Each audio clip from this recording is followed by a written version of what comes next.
नमस्कार, आदाब, सत श्री अकाल दोस्तों। स्वागत है आप सबका मेरे YouTube चैनल स्वप्निल जंक्शन पर और मैं आशा करता हूं कि आप सभी स्वस्थ और सुरक्षित होंगे। दोस्तों, इन दिनों आपके मोबाइल फोन पर या फिर व्हाट्सएप ग्रुप पर बहुत सारे ऐसे मैसेजेस आ रहे होंगे कि भारत में बिजली का संकट गहरा सकता है। आपने समाचार पत्रों पर या फिर टेलीविजन पर भी इस प्रकार की रिपोर्ट्स को देखा होगा, पढ़ा होगा, सुना होगा और आपके मन में असमंजस की स्थिति उत्पन्न हो गई होगी। आइए आज की इस वीडियो में इस पूरी खबर के बारे में चर्चा करते हैं, क्योंकि ये कवर स्टोरी है आज की इस वीडियो की। लेकिन वीडियो में आगे बढ़ूं उससे पहले आपसे एक विनती करना चाहूंगा कि अगर आप इस चैनल पर नए हैं तो कृपया करके सब्सक्राइब जरूर कीजिएगा और ये वीडियो अगर आपको पसंद आए तो इस वीडियो को लाइक कीजिएगा और इसको शेयर जरूर कीजिएगा। तो चलिए बढ़ते हैं इस खबर की तरफ। दरअसल दोस्तों, देश में कोयले से चलने वाले 135 पावर प्लांट्स, एक प्रकार से आप इसको टेक्निकल भाषा में कह सकते हैं जिसको आप थर्मल एनर्जी कहते हैं, क्योंकि थर्मल एनर्जी का मतलब ये होता है कि दरअसल थर्मल पावर प्लांट्स का मतलब ये होता है कि जो पावर प्लांट्स यानी ऊर्जा के संयंत्र कोयले से चलते हैं वहां पर उनकी संख्या भारत में 135 है और इनमें से आधे के करीब में सिर्फ 2 से 4 दिनों का ही स्टॉक शेष है। ये बहुत बड़ी खबर है दोस्तों, और ये जो आंकड़ा मैं आपको दे रहा हूं दरअसल ये सेंट्रल इलेक्ट्रिसिटी अथॉरिटी के द्वारा दिया गया है और इसके अनुसार ये कहा गया है कि देश में करीब आधे जो हमारे थर्मल पावर प्लांट्स हैं वहां पर महज 2 से 4 दिनों तक का ही कोयले का स्टॉक शेष रह गया है। इसके अलावा 16 ऐसे प्लांट्स हैं जहां पर पूर्ण रूप से ये स्टॉक खत्म हो चुका है, समाप्त हो चुका है। आमतौर पर देश में जो बफर होना चाहिए यानी जो कोयले का स्टॉक होना चाहिए वो 22 दिनों का हो तो फिर स्थिति नियंत्रण में रहती है, लेकिन यहां पर आप देख सकते हैं कि किस प्रकार से मोर देन 50% जो हमारे देश के थर्मल पावर प्लांट्स हैं वहां पर 4 दिनों से कम का स्टॉक शेष रह गया है। इसीलिए देशवासियों में एक प्रकार से भय भी है और कंफ्यूजन भी है और एक बहुत बड़ा प्रश्न भी उठ रहा है कि आखिर क्या देश में आने वाले समय में, जब आप जानते हैं कि दिवाली आ रही है यानी फेस्टिव सीजन चल रहा है और आने भी वाला है, तो क्या उस दौरान देश में एक बहुत बड़ा इलेक्ट्रिसिटी का क्राइसिस हो जाएगा? क्योंकि यहां पर प्रमुख कारण यह है कि कोल का शॉर्टेज हो गया है। तो चलिए इस पर और भी ज्यादा विस्तार से बात करते हैं दोस्तों। दरअसल मैं आपको बताना चाहूंगा कि देश हो सकता है कि इस समय एक अभूतपूर्व बिजली के संकट के मुहाने पर खड़ा हो, लेकिन फिर मैं आपसे एक बात कहना चाहूंगा कि यहां पर कोल की शॉर्टेज है, क्राइसिस अभी ये नहीं है, क्योंकि क्राइसिस होने में इसको काफी लंबा समय लगेगा। और बिजली मंत्री जो इस देश के हैं यानी केंद्रीय ऊर्जा जो मंत्री हैं इस देश के, union power minister R K. Singh, उन्होंने भी इंडियन एक्सप्रेस अखबार को एक हाल ही में एक इंटरव्यू दिया। उन्होंने उसमें कहा कि जो स्थिति है वो सामान्य स्थिति से कोसों दूर है और इस पूरी कमी को ठीक करने में या इसको दूर करने में 5 से 6 महीने लग सकते हैं। लेकिन फिर उन्होंने इस बात का जिक्र किया कि देश में क्राइसिस नहीं होगा और इसको लेकर इस पूरी जो डिमांड और सप्लाई की जो ये चेन में एक गैप आया है उसे भरने का प्रयास किया जा रहा है। लेकिन फिर मैं आपको बताना चाहूंगा कि यहां पर आपको इस पूरी खबर के बारे में जानकारी जरूर होनी चाहिए दोस्तों। लेकिन एक चीज मैं आपको और बताना चाहूंगा कि कई सारे जुड़े हुए जो पहलू हैं इस पूरी खबर से, उसके उत्तर आपको भविष्य के गर्भ में मिलेंगे। इसलिए अभी स्पष्टता नहीं है, अनिश्चितता के बादल अभी भी मंडराए हुए हैं, लेकिन जो ठोस जानकारी हमारे पास है, मोटा माटी जो जानकारी है, उसी के बारे में आज मैं आपको बता रहा हूं। इन दिनों दोस्तों आपने यह भी देखा होगा कि आपके घर में या फिर रोजाना पिछले कुछ दिनों से, प्रमुख तौर पर अगर मैं कहूं तो 3 अक्टूबर के बाद से ही बिजली ज्यादा जा रही है। नॉर्मल डेज में उससे पहले बिजली की कटौती या तो नहीं होती थी या फिर कुछ ही नाम मात्र की होती थी, लेकिन अब आप देख रहे हैं पिछले 4 से 5 दिनों में कि बिजली ज्यादा जा रही है। इसीलिए ये खबर, ये जो घटना है, ये ज्यादा प्रासंगिक भी हो जाती है। आइए और मैं आपको बताता हूं दोस्तों। आप जानते हैं कि इस समय, चूंकि मैंने इस बात का जिक्र भी किया कि देश में कोयले की कमी से देश इस समय जूझ रहा है और एक आइडियल सिनेरियो अगर मैंने आपको बताया तो बफर स्टॉक आमतौर पर अगर 22 दिन का हो तो ठीक रहता है, लेकिन सेंट्रल इलेक्ट्रिसिटी अथॉरिटी की रिपोर्ट के अनुसार देश में 4 दिन से भी कम का जो कोयले का स्टॉक है वो आधे के करीब जो हमारे पावर प्लांट्स है, थर्मल पावर प्लांट्स है, उनके पास शेष है। इससे पहले ये जो स्थिति थी वो अगस्त की शुरुआत में, ये तो मैंने आपको सितंबर के अंत की बताई, लेकिन अगस्त के शुरुआत में दरअसल ये स्थिति औसतन 13 दिन के स्टॉक तक थी, यानी अब ये और ज्यादा गंभीर हुई है। इसके अलावा उत्तर प्रदेश में आपको मैं बताना चाहूंगा कि बिजली के 2000 मेगावाट के करीब 8 यूनिट्स को बंद किया गया है, जिसके कारण वहां के ग्रामीण इलाके अंधेरे में डूब गए हैं। लद्दाख, जम्मू कश्मीर, राजस्थान, झारखंड और देश की राजधानी दिल्ली में भी इसका प्रभाव देखा जा रहा है। वहां पर भी बिजली की कटौती की जा रही है और इन राज्यों में सबसे ज्यादा प्रभाव देखा जा रहा है। ऐसा नहीं है कि इन राज्यों का मैंने जिक्र किया तो बाकियों में संकट नहीं है, बाकियों में भी है, या हो सकता है कि आने वाले समय में बिजली की कटौती की जाए। तो इसके लिए आप एक प्रकार से मानसिक तौर पर और एक प्रकार से आप तैयार रहिए, क्योंकि ऐसा हो सकता है। इसके अलावा मैं आपको बताना चाहूंगा दोस्तों कि बिजली जो मंत्री हैं हमारे देश के, ऊर्जा मंत्री जो है, उन्होंने भी इस बात के संकेत दिए हैं और दिए थे भी कि कोयले की कमी के कारण यह संकट उत्पन्न हुआ है।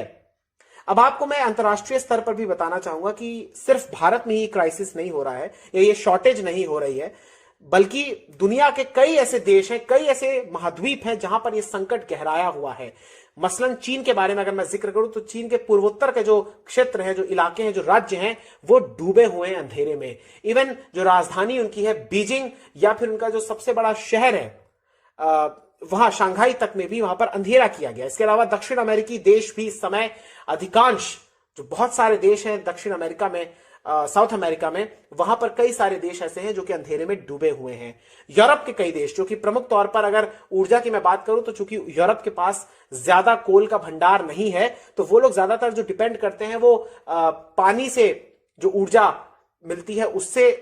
वो लोग उस पर निर्भर करते हैं, और साथ ही साथ हवा, पंचक्की से जो एक प्रकार से बिजली आती है, ऊर्जा जो निकलती है, उस पर वो डिपेंड करते हैं। और यूरोप में आप जानते हैं कि यूरोप में जिस प्रकार से सर्दियां बढ़ती रहती हैं तो वहां पर इलेक्ट्रिसिटी का कंजप्शन भी बढ़ता रहता है, और ऐसे में वहां पर भी ये संकट होना लाजमी है। यूरोप वही महाद्वीप है जो कि इस दुनिया का सबसे विकसित महाद्वीप है और जहां के लोगों ने शायद इलेक्ट्रिसिटी और पावर कट्स के बारे में या लोड शेडिंग के बारे में कभी सुना भी नहीं होगा, लेकिन अब उन्हें भी इस प्रकार की समस्याओं का पालन करना पड़ रहा है, सामना करना पड़ रहा है। भारत की अगर मैं दृष्टि से बात करूं तो एक पक्ष जो भारत के हित में आता है वो दरअसल इस प्रकार से मैं आपको बताना चाहूंगा कि भारत में अब आप जानते हैं कि सर्दियां शुरू होने वाली हैं, सर्दियों का आगमन होने वाला है। तो ऐसे में भारत में तुलनात्मक तौर पर यह देखा जाता है कि जब गर्मियां होती हैं तो उस दौरान आप जानते हैं कि घरों में, दफ्तरों में एयर कंडीशन या फिर और जो तमाम उपकरण होते हैं उनका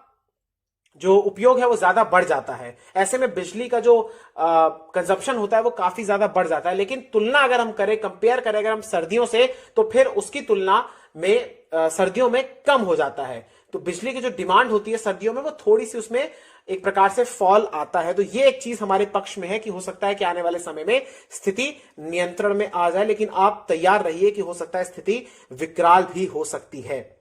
इसके अलावा कुछ और जरूरी जानकारी मैं आपको देना चाहूंगा जो कि स्टैटिस्टिकली बहुत जरूरी है आपके लिए जानना। भारत कोयले के दृष्टिकोण से अगर मैं बात करूं तो दूसरा सबसे बड़ा इंपोर्टर है, यानी सबसे ज्यादा दूसरे नंबर पर वो आता है जब आयात करता है कोल को, और उपभोक्ता भी दूसरे नंबर पर ही है सबसे बड़ा, और उत्पादक भी सबसे बड़ा भारत ही है। यानी हम उत्पादक में भी दूसरे नंबर पर हैं, उत्पादन हम बहुत ज्यादा करते हैं, प्रोड्यूस हम बहुत ज्यादा करते हैं, प्लस हम उस चीज को आप ये कह सकते हैं कि हम उस चीज को यूज नहीं कर पाते या अपने जो हमारे पास जो रिसोर्सेज हैं उसको एक्सप्लॉइट नहीं कर पाते, इसलिए हम दूसरे नंबर पर इंपोर्टर भी हैं सबसे ज्यादा, यानी बाहर से हम मंगाते भी हैं। और उसमें जो देश है उसमें सबसे ज्यादा जब हम कुछ देशों से जो हम मंगाते हैं उसमें इंडोनेशिया आता है, ऑस्ट्रेलिया आता है, दक्षिण अफ्रीका आता है, उनसे हम आयात करते हैं, हम आयातक हैं दूसरे बड़े भी। प्रथम स्थान पर जो सबसे बड़ा उत्पादक कह लीजिए वो है चीन। अब यहां पर एक चीज मैं आपको बताना चाहूंगा दोस्तों कि आखिर इतना बड़ा संकट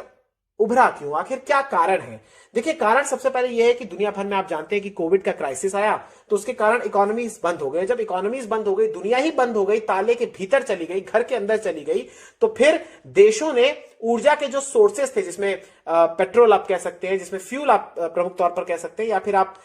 नेचुरल गैस कह सकते हैं, प्राकृतिक गैस जिसको कहते हैं, या फिर आप कोयले को कह सकते हैं, तो फिर दुनिया ने उसके प्रोडक्शन पर भी एक प्रकार से नियंत्रण लगा दिया, रोक लगा दी। इसीलिए उस समय की परिस्थिति यानी पिछले वर्ष की परिस्थिति को अगर देखा जाए तो जैसा हालात बन गए थे, सब कुछ बंद हो गया था, तो इन्होंने सब कुछ बंद भी कर दिया। और आप जानते हैं कि पूरी दुनिया में 2 ही 3 चीजों पर बात हुई थी, या तो खाना, या फिर पानी, या फिर टेलीकॉम सेक्टर, या फिर चिकित्सा के क्षेत्र। तो इसमें कोयले संबंधित या ऊर्जा के जो सोर्सेस थे या कोई प्रोजेक्ट्स थे उन पर ध्यान ही नहीं दिया गया। इसलिए यह बहुत बड़ा कारण है कि जब इकोनॉमी फिर से खुली और प्रोडक्शन की जो कैपेसिटी है वो काफी ज्यादा बढ़ गई। ऐसे में कोयले की कमी को होना लाजमी है, क्योंकि इसमें कारण यह भी था कि लोगों ने योजनाबद्ध तरीके से कोयले के क्षेत्र में या पावर के क्षेत्र में, इस सेक्टर में ध्यान ही नहीं दिया, और लिहाजा आज इसके परिणाम पूरी दुनिया भुगत रही है। तो कोविड के बाद पहला कारण यह है कि कोविड के बाद चूंकि इकोनॉमीज ओपन अप हुई हैं, इसलिए कोल की डिमांड बढ़ गई, और इसलिए आज ये वैश्विक स्तर पर और घरेलू स्तर पर हम सब कोयले के संकट का या बिजली के संकट का हम आजकल सामना कर रहे हैं। तो प्रमुख कारण है इकोनॉमिक ग्रोथ चूंकि रिवाइव हुई है, तो एनर्जी की जो डिमांड है वो शूट अप हो गई है। इसके अलावा मैं आपको बताना चाहूंगा, अगस्त 2021 जो अभी इसी वर्ष का यानी करीब 2 महीने पहले की बात है, उसमें, और अगर हम अगस्त 2019 यानी पेंडेमिक से पहले के एरा को कंपेयर करें, तो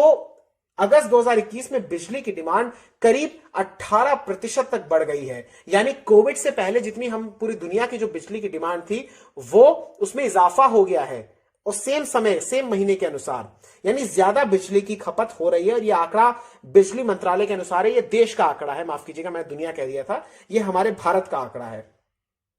इसके अलावा एक कारण यह भी है दोस्तों कि दुनिया भर में और भारत में भी कार्बन के उत्सर्जन को कम करने को लेकर, यानी चूंकि आप जानते हैं कि जलवायु का परिवर्तन बहुत ही खतरनाक स्तर पर हो रहा है, क्लाइमेट जो चेंजेस हो रहे हैं वो काफी ज्यादा संकट और खतरनाक स्तर पर पहुंच चुके हैं। ऐसे में सरकारें, दुनिया भर की भारत सरकार भी इस तरीके से कदम उठा रही है कि हमें अपनी निर्भरता अक्षय ऊर्जा के स्रोतों पर ज्यादा निवेश करने की आवश्यकता है, निर्भर होने की आवश्यकता है, बजाय इसके कि हम फॉसिल फ्यूल्स पर या कोल पर ज्यादातर हम निर्भर करें, क्योंकि कार्बन उत्सर्जन आप जानते हैं कोल तो पूरा ही कार्बन का ही होता है, तो चूंकि इससे पोल्यूशन ज्यादा होता है तो हम उस पर लगाम लगा सके। लेकिन अभी भी बात यही है कि चूंकि ये काम योजनाबद्ध तरीके से नहीं हो रहा है, तो इस कारण ये बहुत बड़ी कमी का हम सभी आज पालन और सामना कर रहे हैं, प्रमुख तौर पर अगर मैं कहूं। इसके अलावा मैं आपको बताना चाहूंगा दोस्तों कि सुप्रीम कोर्ट ने, इससे पहले आपको याद होगा, और ये संकट पहली बार नहीं हो रहा है, ये हमेशा या कई बार ऐसा हो रखा है, लेकिन सुप्रीम कोर्ट ने कोल ब्लॉक्स के लाइसेंस को भी रद्द कर दिया था, और फिर नए कोल ब्लॉक्स के नए लोगों को कोल ब्लॉक्स के खनन करने की परमिशन में भी देरी लगाई थी, तो ये भी कारण है। प्लस स्थानीय कोयले के उत्पादन में भी गिरावट हुई है, घरेलू उत्पादन पर दबाव भी ज्यादा बढ़ गया है, ट्रांसपोर्टेशन का भी बहुत बड़ा मसला है, क्योंकि मॉनसून कहा जा रहा है कि भारत में इस बार 27% से ज्यादा बारिश हुई है कई इलाकों में, और इस कारण ट्रांसपोर्टेशन की भी समस्या हुई है। प्लस कोयले की जो खदान है उसमें माइनिंग यानी खनन भी नहीं हो सका है, क्योंकि पानी भर गया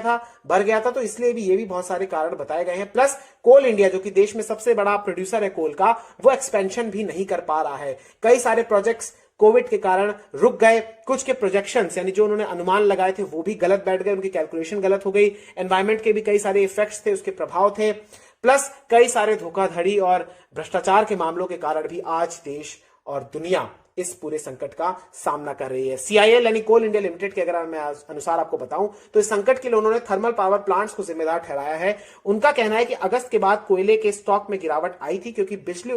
उपयोगिताओं ने उन्हें अनुमति दी। विकास से अवगत एक व्यक्ति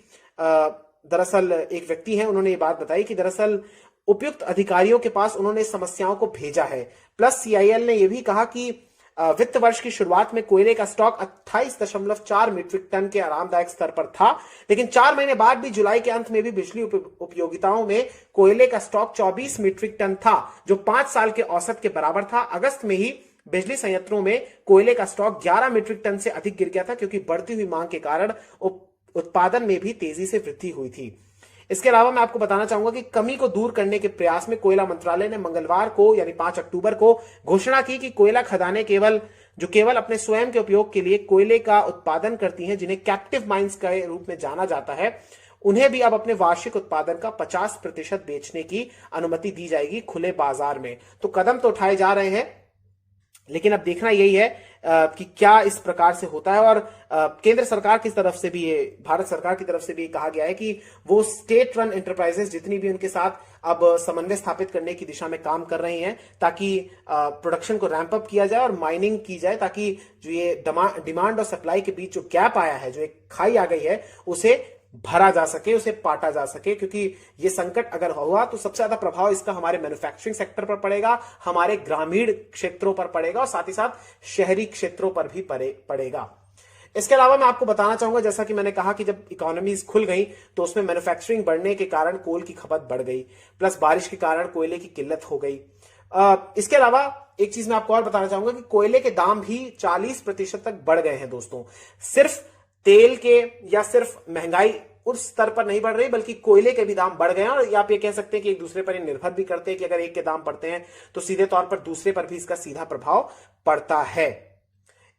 जहां तक दाम बढ़े हैं 40% तक, तो इसका सीधा प्रभाव यह भी पड़ा कि इंडिया के जो इंपोर्ट है उस पर भी असर पड़ा और इंडिया ने जो बाहर से मंगवाना शुरू किया वो उसमें कम आ गया। अब आपको एक चीज बताना चाहूंगा कि 70% हमारे यहां जो कोयले की पहले तो मैं आपको ये बताना चाहूंगा कि इंडिया में अभी भी 55-56% के आसपास जो बिजली का उत्पादन होता है वो कोयले से होता है। कुल मिलाकर ये 60% के आसपास है और बाकी जो चीजें हैं वो अलग अलग जो सोर्सेज है, जिसमें न्यूक्लियर एनर्जी का 1% के आसपास बैठता है, या जो रिन्यूएबल सोर्सेज के द्वारा है उसमें कुछ 30 से 40% बैठता है। लेकिन अभी भी मेजोरिटी हमारा जो निर्भरता है वो कोयले पर ही है। और प्लस मैं आपको बताना चाहूंगा कि जो कोयले से टोटल अगर 100% होता है तो उसमें 70% हम घरेलू कोयले पर निर्भर करते हैं और 30% अभी भी हम बाहर से जो आयात करते हैं उस पर निर्भर करते हैं। यानी भारत, मैंने आपको पहले ही बताया था कि भारत विश्व के चौथे सबसे बड़े हमारे पास लार्जेस्ट कोल रिजर्व्स हैं, फिर भी, और दूसरे नंबर पर हम सबसे ज्यादा उत्पादन करते हैं, फिर भी हमें बाहर से 30% के करीब मंगवाना पड़ता है। यही दुखद है। इसके अलावा दोस्तों मैं आपको बताना चाहूंगा कि हमें अपनी जो हमारी घरेलू आपूर्ति है उस पर हमारी जो निर्भरता है वो ज्यादा बढ़ गई है और जो इंपोर्ट्स हैं वो 2 साल के सबसे निचले स्तर पर आ गए हैं। कोल सेक्रेटरी जो हमारे हैं, दरअसल कोल के सचिव, उन्होंने कहा है कि जो पावर प्लांट्स में जो डिलीवरी जा रही है वो शॉर्ट है 60,000 टन से लेकर 80,000 टन के बीच प्रतिदिन, यानी इतनी कमी हमारे पास आ रही है। प्लस एक चीज मैं आपको और बताना चाहूंगा कि यहां पर विकल्प भी हमारे पास अभी मौजूद नहीं है। जैसा कि मैंने कहा कि योजनाबद्ध तरीके से इसका पालन किया जाना चाहिए था, लेकिन उसमें चूंकि अभी ऊर्जा के पर्याप्त विकल्प हमारे पास मौजूद नहीं है, इसीलिए भारत को इस समस्या का सामना करना पड़ रहा है, दुनिया को भी इस समस्या का सामना करना पड़ रहा है। कुछ जरूरी स्टैट्स आपको बताना चाहूंगा, फिर इस वीडियो का अंत करूंगा। देखिए, कोयला मंत्रालय की समीक्षा रिपोर्ट 2020 की कहती है कि देश में 729 मिलियन टन उत्पादन हुआ, यानी बहुत ज्यादा कोयले का उत्पादन हुआ है। कोयले का आयात भी अगर आप इसमें देखें तो 2018-19 में 235 मीट्रिक टन था, जो कि 2019-20 में बढ़कर 247 मीट्रिक टन हो गया। यानी आयात भी बढ़ रहा है और हमने प्रोड्यूस भी ज्यादा किया है। अब इसमें क्या हो सकता है, क्या डिसीजन, क्या स्टेप्स लिए जा सकते हैं? उसमें एक प्रमुख स्टेप आता है कि कोयले के क्षेत्र में सुधार की आवश्यकता है, चाहे आप उसमें नीतिगत फैसलों की बात करें या फिर आप जो एकाधिकार है कोल इंडिया का उसमें आप कमी की बात करें, क्योंकि एकाधिकार है इस समय, और प्राइवेट क्षेत्रों को भी एक प्रकार से इसमें कॉम्पिटिटर के तौर पर खड़ा करने की आवश्यकता है। प्लस अक्षय ऊर्जा स्रोतों पर हमें अपनी निर्भरता को बढ़ाना होगा और इसका एक कारण यह हो सकता है, एक माध्यम हो सकता है कि हम इनोवेशन यानी नवोन्मेष में ज्यादा निवेश करें, इनोवेटिव आइडियाज लाएं और इनोवेटिव तरीके से अगर हम एनर्जी के अन्य सोर्सेस को खोजें और उनको एक्सप्लॉइट करें, उनको यूज करें, तो शायद इससे ये संकट कम हो सकता है। बहरहाल हम उम्मीद यही करते हैं, फिंगर्स क्रॉस्ड है कि ये संकट ज्यादा गहरा ना हो और बाकी देखते हैं आगे क्या होता है। उम्मीद करता हूं दोस्तों आपको ये वीडियो पसंद आई होगी। इस वीडियो को शेयर कीजिएगा, चैनल को सब्सक्राइब कीजिएगा। मिलते हैं जल्द एक नई वीडियो के साथ, तब तक के लिए दीजिए मुझे इजाजत। बहुत बहुत शुक्रिया। जय हिंद, जय भारत, वंदे मातरम, इंकलाब जिंदाबाद, सत्यमेव जयते। नमस्कार।